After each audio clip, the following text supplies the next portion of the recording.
এখন যে কেক দুটো আমি বানাচ্ছি এইটাই আমার জন্মাষ্টমীর শেষ বানানো দুটো কেক। প্রথমে তো বেশ উত্তেজনা নেই আমি কাজগুলো শুরু করেছিলাম। হ্যাঁ, সারাদিনের পর ক্লান্ত হয়ে পড়লেও শেষের দিকে যেন মনটা একটু খারাপ খারাপ লাগছে, কারণ আবার সেই 1 বছর পর আবার জন্মাষ্টমী আসবে আর আবার এত সুন্দর সুন্দর কেক বানাতে পারবো।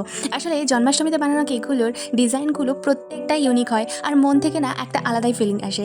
আমার মতন যারা যারা হোম বেকাররা কেক বানাও তাদের এই ফিলিংটা নিশ্চয়ই হয়। চলো লাস্ট কেক দুটোর একটু ডিটেল শেয়ার করে তোমাদের সাথে। প্রথমে যে কেকটা আমি বানালাম সেটা একরকম ছিল আর এটা একরকম, দুটোর মধ্যে ডিফারেন্ট শুধু কালারেরই আছে আর কিছু পিকচারের। মানে মাঝে আমি শুভ জন্মাষ্টমী টপারটা দুটো কেকেই বসিয়েছিলাম, এই জন্য এই কেক দুটো আমি একসাথে একই ফ্রেমে রেখেছি, কারণ এই কেক দুটো অনেকটাই এক।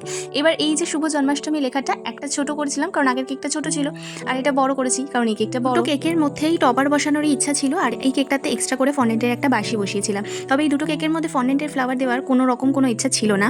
আসলে আমার ক্রিমটা শেষ হয়ে গেছিলো, ভেবেছিলাম ক্রিমেরই ফ্লাওয়ার দেবো, যেটুকু ক্রিম পড়েছিল সেটুকু দিয়ে এই ঘাসগুলো বানিয়েছি।